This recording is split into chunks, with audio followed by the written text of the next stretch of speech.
Hello everyone, welcome on my channel study classes. आप सभी का मेरे चैनल पर स्वागत है।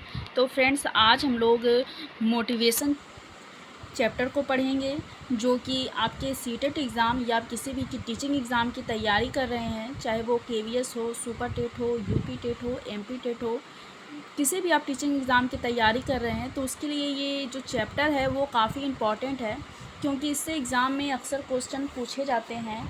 तो आइए फ्रेंड्स, अब हम क्लास को स्टार्ट करते हैं। मोटिवेशन यानी कि अभिप्रेरणा। अभिप्रेरणा क्या होती है, ठीक है, इसका यानी कि अर्थ क्या होता है। तो अभिप्रेरणा का अर्थ होता है जो व्यक्ति को, अभिप्रेरणा का अर्थ है जो व्यक्ति को कार्य करने के लिए प्रेरित करती है, जो व्यक्ति को कार्य करने के लिए प्रेरित करती है, ठीक है।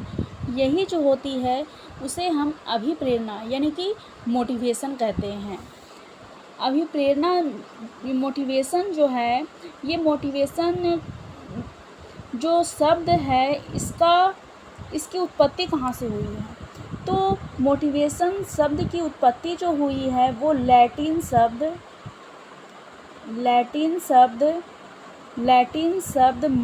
मोटम से हुई है, ठीक है। इसकी उत्पत्ति लैटिन शब्द मोटम से हुई है। और मोटम का अर्थ क्या होता है, तो मोटम का अर्थ होता है मूव या मोशन। मूव या मोशन जो होता है वो मोटम का अर्थ होता है, जिसका मतलब होता है गति करना, ठीक है, जिसका अर्थ होता है गति करना। यानी कि मोटिवेशन जो शब्द की उत्पत्ति हुई है वो लैटिन शब्द मोटम से हुई है, जिसका अर्थ होता है मूव या मोशन यानी कि गति करना। और मोटिवेशन का मतलब क्या होता है, जो व्यक्ति को कार्य करने के लिए प्रेरित करती है उसे ही मोटिवेशन कहा जाता है। आइए अब हम आगे देखते हैं। आगे है फ्रेंड्स, कुछ मनोवैज्ञानिक ने अपने विचार दिए हैं, आइए अब हम उनको जानते हैं। स्किनर ने क्या कहा है। स्किनर ने कहा है कि अभिप्रेरणा अधिगम का सर्वोत्तम राजमार्ग है। स्किनर ने कहा है कि अभिप्रेरणा जो है वो अधिगम का एक सर्वोत्तम राजमार्ग है। इसके बाद वुडवर्थ ने कहा है कि अभिप्रेरणा व्यक्ति की दशा का वह समूह है जो किसी निश्चित उद्देश्य की पूर्ति के लिए निश्चित व्यवहार हो, ये स्पष्ट करती है। यानी कि व्यक्ति जो है वो अपने निश्चित उद्देश्य की पूर्ति के लिए ही, और जब वो कोई व्यवहार को करता है तो उसे ही अभिप्रेरणा कहा जाता है। गुड ने कहा है कि अभिप्रेरणा कार्य का आरंभ करने, जारी रखने और नियमित करने की प्रक्रिया है। यानी कि मोटिवेशन होती है किसी कार्य को आरंभ करने। मान लीजिए हमें कोई चीज़ अगर प्राप्त करना है तो उसकी हमें नीड यानी कि उसकी हमें आवश्यकता हुई, तो हमने कार्य को आरंभ किया, कार्य को जारी रखा और नियमित रूप से उस कार्य को किया जब तक कि हमें अपने लक्ष्य की प्राप्ति ना हो जाए।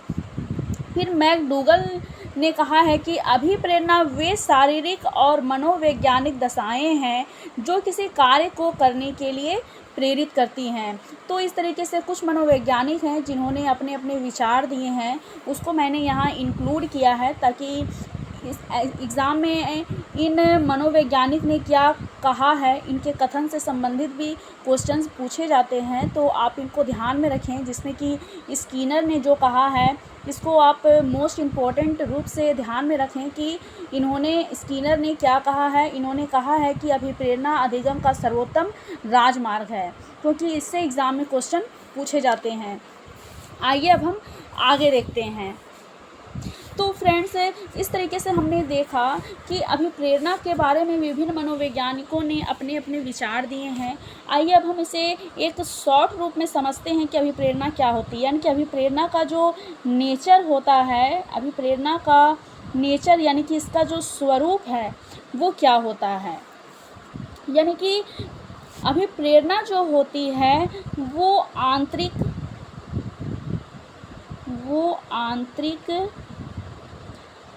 या एक भावात्मक प्रक्रिया है जो हमें किसी कार्य को करने के लिए प्रेरित करती है। हम आंतरिक रूप से ही किसी कार्य को करने के लिए प्रेरित होते हैं, तभी उस कार्य को हम करते हैं। ये अभिप्रेरणा का जो प्रारंभ होता है वो किससे होता है? तो आवश्यकता जो होती है, इससे ही अभिप्रेरणा का प्रारंभ होता है। अभिप्रेरणा जो होती है वो लक्ष्य निर्देशित होती है। अभिप्रेरणा जो होती है वो लक्ष्य निर्देशित होती है। एक लक्ष्य निर्देशित प्रक्रिया है जिसमें कि व्यक्ति लक्ष्य निर्देशित व्यवहार करता है और अपने लक्ष्य को प्राप्त करता है। अभिप्रेरणा जो है वो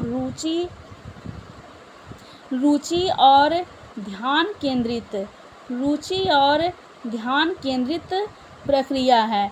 मान लीजिए किसी कार्य को करने में अगर हमारी रुचि ही नहीं है तो उस कार्य को हमारा करने में मन ही नहीं लगेगा। उसके प्रति हम जब तक मोटिवेट ना हो, जब तक आंतरिक रूप से हम मोटिवेट ना हो या बाह्य रूप से मोटिवेट ना हो, तो उस कार्य को हम नहीं करेंगे। आइए अब हम आगे देखते हैं। आगे है कि अभिप्रेरणा जो है वो एक चयनात्मक प्रक्रिया होती है। अभिप्रेरणा जो होती है वो चयनात्मक प्रक्रिया होती है। यानी कि हमारे सामने तो बहुत सारे चीज़ होते हैं, लेकिन हम किसी एक लक्ष्य को ही प्राप्त करना चाहते हैं। जैसे कि मान लीजिए कि अगर हम कोई टीचिंग का जॉब पाना चाहते हैं, जॉब तो बहुत सारे होते हैं, चाहे वो इंजीनियर हो, डॉक्टर हो, है ना, विभिन्न क्षेत्रों में जॉब हम प्राप्त कर सकते हैं। लेकिन हमने चयन किसका किया? हमने चयन किया कि हमें एक टीचर बनना है, ठीक है। हमने अपना जो टीचर बनने का जो लक्ष्य है उसको हमने चयन किया है। तो एक तरीके से मोटिवेशन जो होता है वो चयनात्मक प्रक्रिया होती है। इसके बाद ये जो है वो ये गति जो होती है मोटिवेशन की, वो प्रत्येक व्यक्ति में अलग अलग होती है, ठीक है। मोटिवेशन जो होती है वो प्रत्येक व्यक्ति में अलग अलग होती है। ज़रूरी नहीं है कि एक व्यक्ति जिस कार्य को करने के लिए अंदर से जितना मोटिवेट है उस कार्य को करने के लिए, दूसरा व्यक्ति भी उसी कार्य को करने के लिए उतना मोटिवेट हो। जैसे कि हम इसे एक उदाहरण के रूप में समझ सकते हैं कि क्लास में जब बैठ कर के सभी बच्चे पढ़ते हैं, सभी बच्चों को तो टीचर समान रूप से ही पढ़ाते हैं। एक ही टीचर होते हैं जो सबको समान रूप से पढ़ाते हैं। और कुछ स्टूडेंट ऐसे होते हैं जो उसे क्लास में फर्स्ट डिवीज़न से प्राप्त यानी कि पास होते हैं, लेकिन कुछ स्टूडेंट ऐसे होते हैं जो परीक्षा में फेल भी हो जाते हैं। तो क्या हुई, उनकी जो गति है वो अलग अलग हुई। कुछ बच्चे ऐसे हैं जो आंतरिक रूप से अभी प्रेरित हैं किसी कार्य को करने के लिए, उस चीज़ को सीखने के लिए, तो क्या है कि वो अच्छा नंबर प्राप्त कर रहे हैं या क्लास में फर्स्ट डिवीज़न से पास हो रहे हैं। लेकिन कुछ बच्चे ऐसे हैं जिनका उसमें इंटरेस्ट नहीं है, तो क्या है कि वो कहीं न कहीं उससे पीछे रह जा रहे हैं। तो क्या है कि प्रत्येक व्यक्ति की जो गति होती है वो भिन्न भिन्न होती है। तो इस तरीके से हमने कुछ मोटिवेशन के कुछ महत्वपूर्ण जो पॉइंट हैं इसको हमने देखा, जो काफ़ी इम्पॉर्टेंट है कि अभिप्रेरणा जो होती है वो आंतरिक यानी कि भावात्मक होती है। ये आवश्यकता से संबंधित होती है, यानी कि जब तक हमें किसी चीज़ की नीड नहीं होगी तब तक हम किसी चीज़ को करने के लिए मोटिवेट नहीं होंगे। अभिप्रेरणा जो होती है वो लक्ष्य निर्देशित होती है, यानी कि हमारा लक्ष्य निर्देशित होता है कि हमें सीटेट के एग्ज़ाम को क्रैक करना है, तो ये हमारा लक्ष्य है। इसलिए हम पढ़ रहे हैं, एग्ज़ाम की तैयारी कर रहे हैं कि हमारा लक्ष्य है कि उस एग्ज़ाम को हमें पास करना है। तो अभिप्रेरणा है वो लक्ष्य निर्देशित होती है, ये रुचि और ध्यान केंद्रित से संबंधित होती है। यानी कि अभिप्रेरणा जो होती है वो रुचि से संबंधित होती है। अगर किसी कार्य को करने में अगर किसी बच्चे की रुचि नहीं है तो हम उसे कितना भी प्रयास कर लें तो वो उस कार्य को नहीं कर पाएगा। इसके बाद हमने देखा कि अभिप्रेरणा जो होती है वो एक चयनात्मक प्रक्रिया होती है, यानी कि हम बहुत सारे में से किसी एक को सेलेक्ट करते हैं कि हमें उस लक्ष्य को प्राप्त करना है और उसी के अनुरूप हम अपने कार्य की तैयारी करते हैं, है ना, अपना लक्ष्य को प्राप्त करते हैं। यानी कि एक चयनात्मक प्रक्रिया होती है। गति प्रत्येक व्यक्ति में अलग अलग होती है। ये सारी बातों को हमने जाना। अब हम आइए आगे देखते हैं। आगे हम देखते हैं मोटिवेशन जो होता है, इसे ये क्या होता है, यानी कि मोटिवेशन जो होता है, मोटिवेशन जो है एक तरीके से ये समझिए तो प्रेरक का कार्य करती है ना, प्रेरक का कार्य करती है, यानी कि मोटिव्स, ठीक है। इसके क्या है कि इस मोटिवेशन के एक तरीके से दो प्रकार होते हैं, ठीक है। इसके टू टाइप्स हैं, ठीक है। एक तो होता है इसका बायोलॉजिकल, एक है बायोलॉजिकल मोटिव्स, और सेकेंड है सोशियोलॉजिकल, या हम इसको सोशल भी कह सकते हैं, ठीक है, सोशल मोटिव्स। इसके अंतर्गत इसके अन्य नाम भी हैं, जैसे कि बायोलॉजिकल को हम जन्मजात भी इसको कह सकते हैं, ठीक है, ये जन्मजात, या इसको हम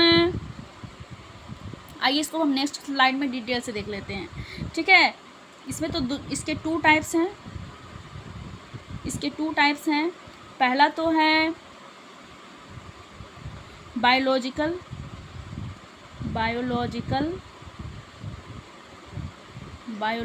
मोटिव्स, और सेकेंड है सोशल मोटिव्स, ठीक है। बायोलॉजिकल मतलब कि जन्मजात जो होती हैं, इसके साथ ही साथ इसे आंतरिक भी कहा जाता है। इसे हम आंतरिक अभिप्रेरक भी कह सकते हैं। इसे हम आंतरिक या इसको प्राथमिक भी कहा जा सकता है। आंतरिक या प्राथमिक भी इसको हम कह सकते हैं, ठीक है। और इसके बाद है सोशल मोटिव्स, इसको हम एक तरीके से अर्जित भी कह सकते हैं, ठीक है, अर्जित। तो आइए अब हम जानते हैं कि ये टू टाइप्स जो होते हैं इसके अंतर्गत क्या क्या आते हैं। बायोलॉजिकल के अंतर्गत क्या क्या आएंगे, तो बायोलॉजिकल यानी कि प्राथमिक जो होती हैं इसके अंतर्गत आती हैं भूख, प्यास, नींद, काम इच्छा, मल मूत्र त्याग करना, ये सारी जो होती हैं वो बायोलॉजिकल मोटिव्स के अंतर्गत यानी कि प्राथमिक अभिप्रेरक के अंतर्गत आती हैं। ये जो होती हैं वो जन्मजात होती हैं, ठीक है, ये जो होती है वो जन्मजात होती है। और जो अर्जित जो होती है, अर्जित के अंतर्गत क्या आती है, तो अर्जित के अंतर्गत आती है प्रशंसा,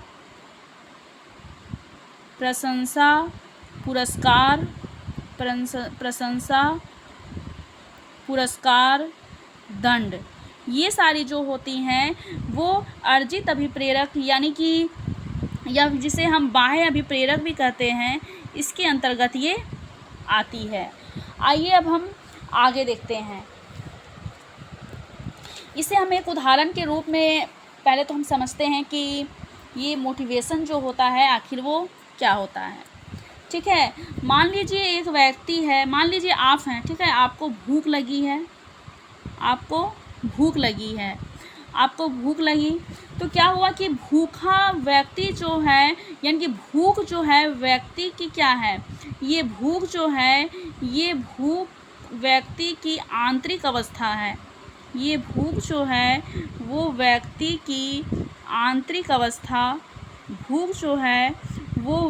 की आंतरिक अवस्था यानी कि इंटरनल स्टेज है, ठीक है। ये क्या हुआ, ये समझ लीजिए हो गया पहला कारक, ठीक है। इसे मनोवैज्ञानिक ने इसे ही क्या कहा है, इसे ही मनोवैज्ञानिक ने नीड यानी कि इसे ही आवश्यकता कहा है। इसके बाद है यह आंतरिक अवस्था जो है, ये आंतरिक जो अवस्था है ये कुछ विशेष क्रियाएं, ठीक है, आंतरिक अवस्था जो है वो कुछ विशेष क्रियाएं यानी कि कुछ एक्टिविटीज़, जैसे कि मान लीजिए होटल को ढूंढना। जब हमें भूख लगी है तो हम कहीं होटल ही ढूंढेंगे कि कहाँ है होटल, ताकि हम खाना खा करके अपने भोजन जो भूख है उसको शांत कर सकते हैं। ठीक है, ये क्रिया में क्या करेंगे, हम होटल को ढूंढेंगे। तो ये क्या हो गया, ये हो गया कारक 2। ठीक है, ये हो गया दूसरा कारक, ये दूसरा कारक है। और इसमें क्या होता है कि इसे ही मनोवैज्ञानिक ने तनाव की अवस्था कही है। ठीक है, तनाव, इसमें क्या होता है, इसे ही मनोवैज्ञानिक ने तनाव की अवस्था कही है, जिसे कहा जाता है प्रनोद। इसे ही कहा जाता है प्रनोद यानी कि ड्राइव। इसे ही कहा जाता है प्रनोद यानी कि ड्राइव। फिर क्या हुआ कि व्यक्ति द्वारा किए गए यानी कि व्यक्ति ने जितनी भी क्रियाएं की, उसने होटल ढूंढा, होटल में जाकर के भोजन के बारे में पूछताछ किया, ये जितनी भी उसने एक्टिविटी की, वो क्या किया कि ये जो है वो एक लक्ष्य केंद्रित हुआ। ठीक है, ये एक निश्चित लक्ष्य केंद्रित हुआ, यानी कि उसका एक मेन गोल क्या था, यानी कि इसका ये गोल था भोजन को प्राप्त करना। इसका गोल था भोजन की प्राप्ति। ये भोजन की प्राप्ति क्या है, भोजन की प्राप्ति जो है ये है कारक 3। ठीक है, ये है कारक 3, यानी कि निश्चित लक्ष्य भोजन की प्राप्ति है। इसे मनोवैज्ञानिक ने क्या कहा है, तो इसे ही मनोवैज्ञानिक ने कहा है प्रोत्साहन। इसे मनोवैज्ञानिक ने कहा है प्रोत्साहन, किसे संज्ञा दी है। और व्यक्ति में क्रियाशीलता की अवस्था तब तक पाई जाती है जब तक कि उसे भोजन प्राप्त नहीं हो जाता है। ठीक है, ये जो क्रियाशीलता जो है व्यक्ति में, ये तब तक पाई जाती है जब तक कि उसे भोजन प्राप्त नहीं हो जाता है। ये हो गया कारक 4। ठीक है, ये चौथा कारक हो गया। तो इस तरीके से मनोवैज्ञानिक ने अभिप्रेरणा की व्याख्या के लिए 3 मूल तत्व दिए हैं, जिसमें कि उन्होंने नीड को रखा है।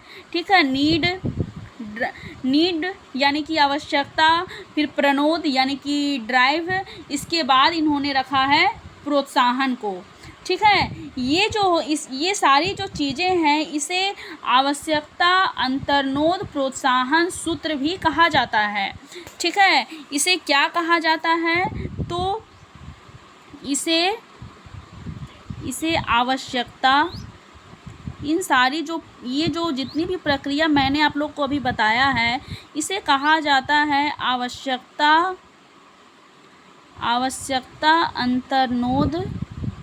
अंतर्नोद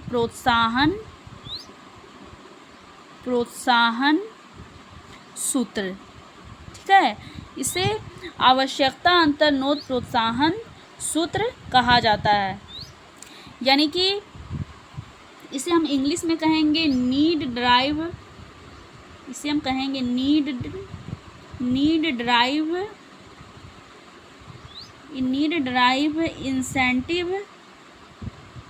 इंसेंटिव फॉर्मूला। ठीक है, इसमें क्या हुआ कि पहले तो व्यक्ति में भूख जागृत हुई। ठीक है, व्यक्ति में पहले तो भूख जागृत हुई। ठीक है, और जब उसमें भूख जागा तो उसमें क्या हुआ कि आंतरिक आवश्यकता यानी कि भोजन की उसमें नीड हुई। ठीक है, भोजन की नीड हुई उसमें। उसके बाद क्या हुआ कि उसने कुछ क्रियाएं की। क्या क्रिया किया, तो उसने होटल को ढूंढा, होटल का पता लगाया कि होटल कहाँ है, होटल में जाकर के भोजन के बारे में उन्होंने पूछताछ किया। ठीक है।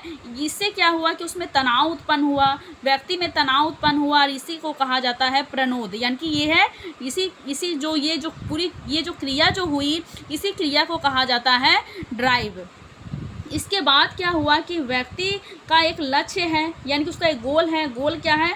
तो भोजन को प्राप्त करना, और भोजन को एक तरीके से प्राप्त करना, ये क्या है कि उसका लक्ष्य हुआ, और निश्चित लक्ष्य भोजन की प्राप्ति है। ठीक है, इसे ही मनोवैज्ञानिक ने क्या कहा है? तो इसे कहा है प्रोत्साहन। और जब व्यक्ति अपने लक्ष्य को प्राप्त कर लेता है तो उसका जो नीड रहती है, जो आवश्यकता रहती है, उसकी पूर्ति हो जाती है। आइए अब हम आगे देखते हैं। तो फ्रेंड्स, इस तरीके से हमने देखा कि किस तरीके से व्यक्ति मोटिवेट होता है किसी चीज़ को करने के लिए, और फिर अपने लक्ष्य की वो प्राप्ति कर लेता है। आइए अब हम आगे देखते हैं। आगे है कि अभिप्रेरणा को 2 भागों में बांटा गया है। ठीक है, अभिप्रेरणा के 2 टाइप्स होते हैं। ठीक है, अभिप्रेरणा के 2 टाइप्स, इसके 2 टाइप्स बताए गए हैं। पहला तो होता है जन्मजात अभिप्रेरक। पहला है जन्मजात अभिप्रेरक, यानी कि इनबोर्न मोटिव्स, और सेकेंड होता है अर्जित प्रेरक। सेकेंड होता है अर्जित अभिप्रेरक। सेकेंड होता है अर्जित अभिप्रेरक, यानी कि एक्वायर्ड मोटिव्स। तो ये दोनों जो होते हैं, एक तो होते हैं जन्मजात अभिप्रेरक इनबोर्न मोटिव्स, और दूसरा होता है अर्जित अभिप्रेरक, यानी कि एक्वायर्ड मोटिव्स। आइए अब हम इनको समझते हैं। पहला तो है जन्मजात अभिप्रेरक। ठीक है, पहला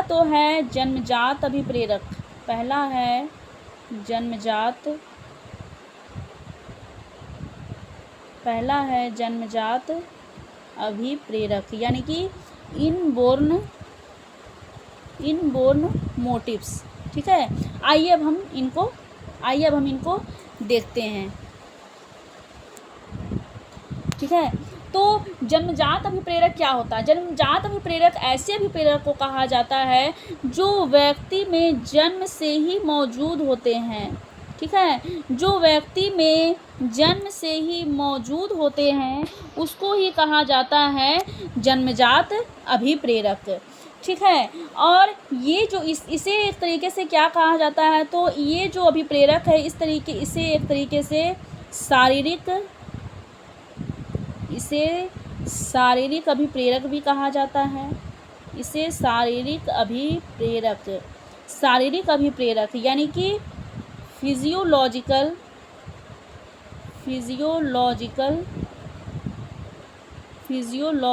मोटिव्स भी इसे कहा जाता है। इसके साथ ही साथ इसे जैविक अभिप्रेरक,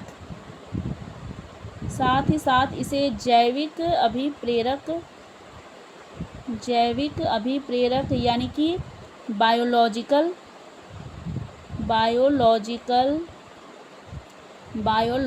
मोटिव्स भी इसे कहा जाता है। इसमें क्या होता है कि इसके अंतर्गत आता है भूख लगना, भूख, प्यास, काम या यौन की इच्छा। इसके बाद मल मूत्र त्याग,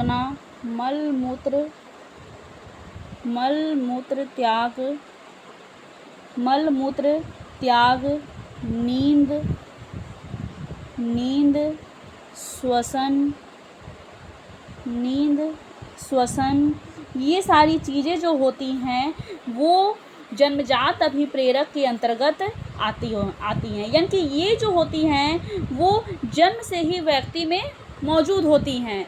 बच्चा जब जन्म लेता है तो देखते हैं कि जैसे ही वो जन्म लेता है कि तुरंत उसे भूख लग जाती है, वो दूध पीने के लिए रोने लगता है, प्यास लगती है, ठीक है। यौन मल मूत्र यौन मल मूत्र, फिर त्याग, नींद, श्वसन, ये सारे चीज़ जो होते हैं वो जैविक अभिप्रेरक यानी कि जन्मजात अभिप्रेरक होते हैं जो किसी व्यक्ति में मौजूद होते हैं। आइए अब हम इनको डिटेल से समझते हैं। पहला तो है भूख।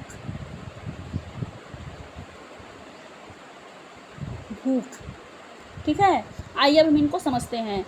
इसमें क्या होता है कि भूख की जो उत्पत्ति कैसे होती है। किसी व्यक्ति को मान लीजिए भूख यानी कि हंगर, ठीक है, यानी कि भूख की जो उत्पत्ति होती है वो अमाशय से होती है। भूख की उत्पत्ति जो होती है वो अमाशय यानी कि स्टमक से होती है।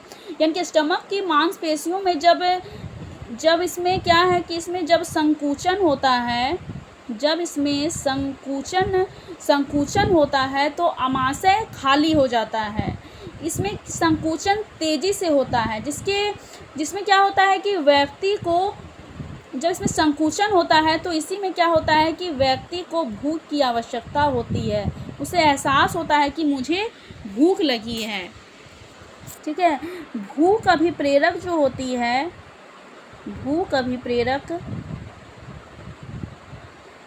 अभिप्रेरक का दो मुख्य शारीरिक आधार होता है, ठीक है। इसका दो मुख्य शारीरिक आधार होता है, ठीक है। भूख अभिप्रेरक का दो मुख्य शारीरिक आधार, ठीक है, दो मुख्य शारीरिक आधार इसका होता है भूख का, जिसमें कि पहला ये होता है कि व्यक्ति में अगर खून में अगर चीनी की कमी हो जाती है, ठीक है, खून में अगर चीनी यानी कि शुगर की जब कमी हो जाती है तो क्या होता है कि व्यक्ति को भूख का अनुभव होता है, ठीक है। और दूसरा ये होता है कि अगर व्यक्ति ने कई घंटों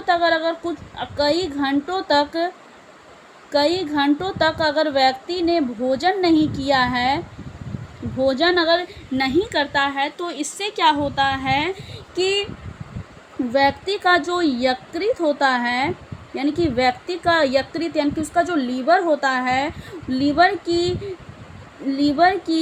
चयापचयी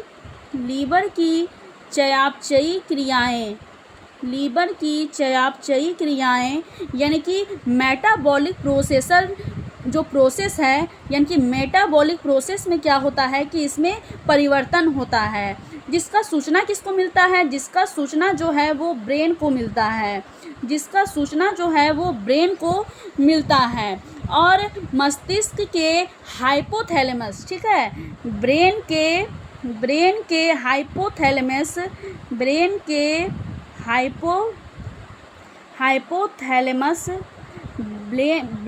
हाइपोथैलेमस को होता है, ठीक है, कि उसे अनुभव होता है कि उसे भूख लगी है।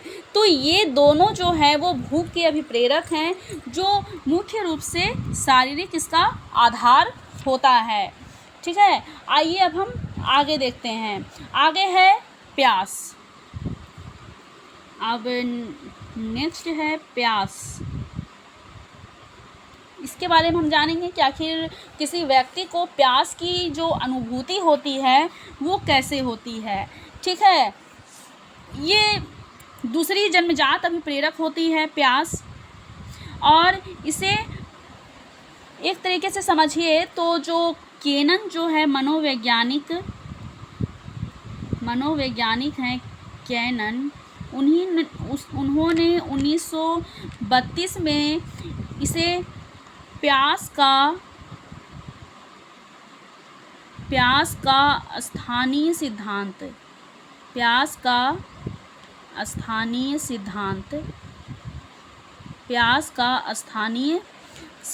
कहा है, ठीक है। इसमें क्या होता है कि हाइपोथैलेमस जो है, इसमें जो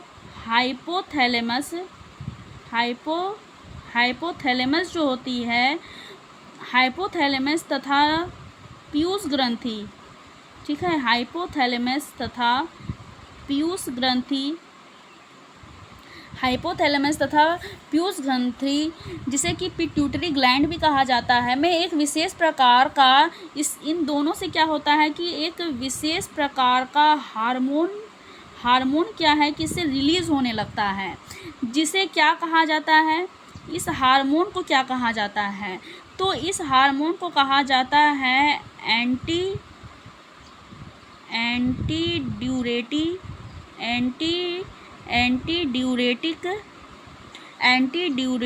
हार्मोन, ठीक है। इससे जो हार्मोन रिलीज होती है उसको कहा जाता है एंटीड्यूरेटिक हार्मोन, जिसे शॉर्ट में हम ADH भी कहते हैं, ठीक है। और ADH जो होता है वो किडनी द्वारा, यानी कि ADH जो होती है वो किडनी, ठीक है, ADH जो होती है वो किडनी द्वारा पानी शरीर से बाहर निकालने की प्रक्रिया पर अपना नियंत्रण रखता है। तो ये सारी प्रक्रिया जो होती है जिसके द्वारा किसी व्यक्ति को ये एहसास होता है कि उसे प्यास लगी है और फिर वो पानी पीता है, जिससे कि उसकी जो आवश्यकता होती है इसकी पूर्ति हो जाती है। आइए अब हम नेक्स्ट देखते हैं। नेक्स्ट तीसरा है यौन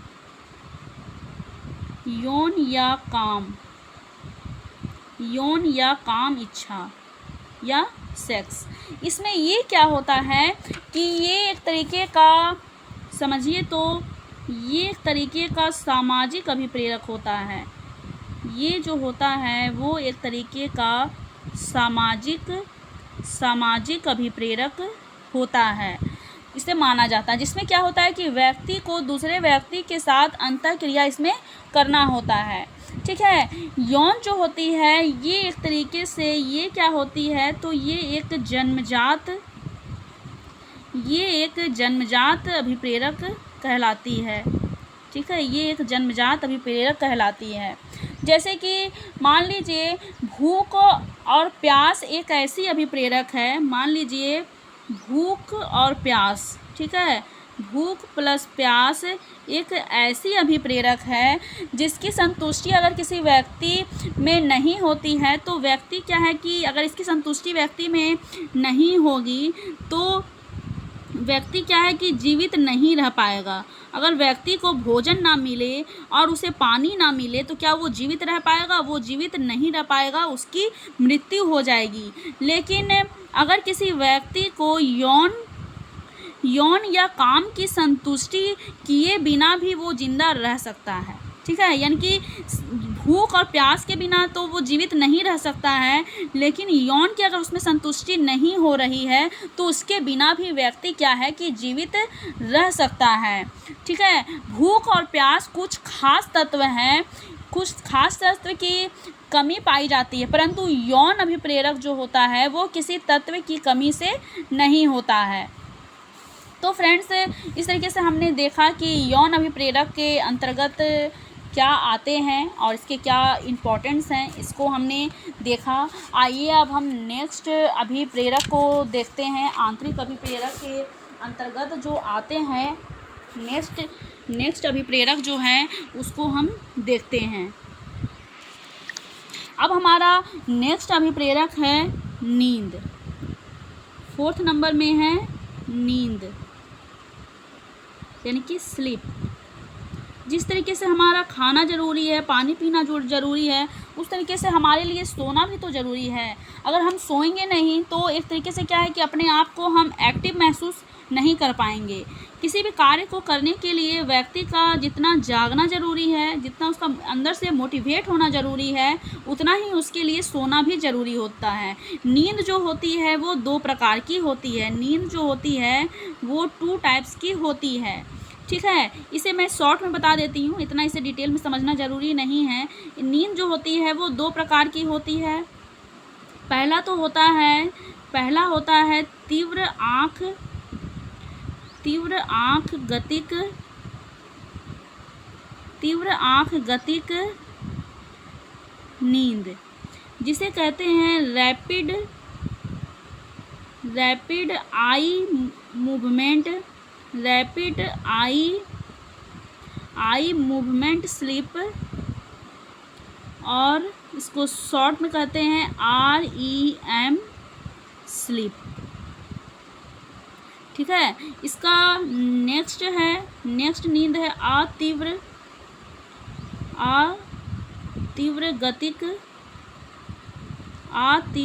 गतिक नींद, जिसे कहते हैं non rapid eye movement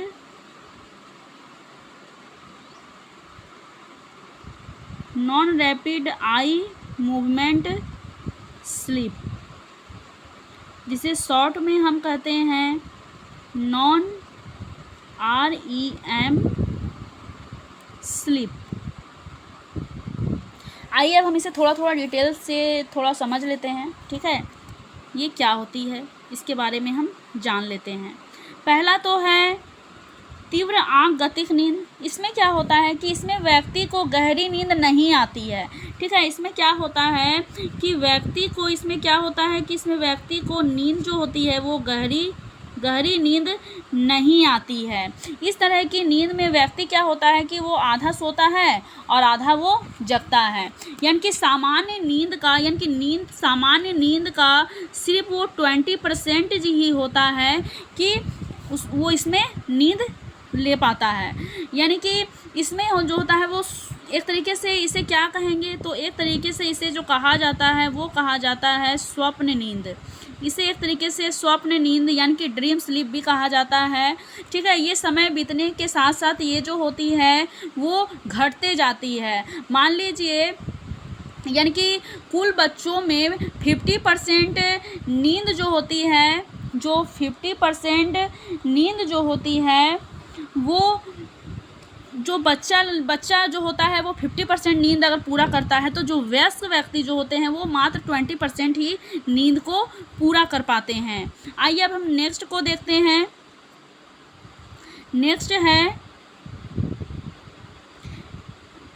next इसका दूसरा टाइप,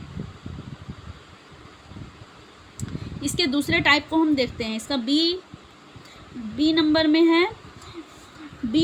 है नॉन REM स्लीप, यानी कि non rapid eye movement sleep. इसमें क्या होता है कि इसमें व्यक्ति जो होता है वो गहरी नींद लेता है। ठीक है, इसमें व्यक्ति जो होता है वो गहरी नींद में सोता है, और संवेदी प्रक्रियाएं जो होती हैं इसमें बहुत कम होती हैं। जैसे कि श्वसन की गति इसमें धीमी चलती है, हृदय की गति धीमी चलती है, रक्तचाप जो होता है वो धीमा चलता है। तो ये दोनों जो चीज़ हैं वो इसके अंतर्गत आते हैं। आइए अब हम पाँचवा पॉइंट को देख लेते हैं। पाँचवा पॉइंट है मल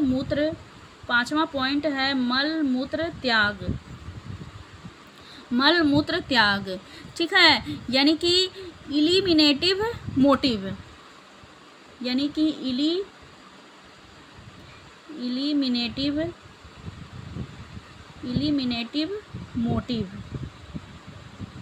मोटिव। इसके अंतर्गत क्या होता है कि जब व्यक्ति की बड़ी आंत में खाए हुए भोजन जो होते हैं, यानी कि व्यक्ति ने जो भोजन को खाया, ठीक है, व्यक्ति ने जो भोजन को खाया वो बड़ी आंत में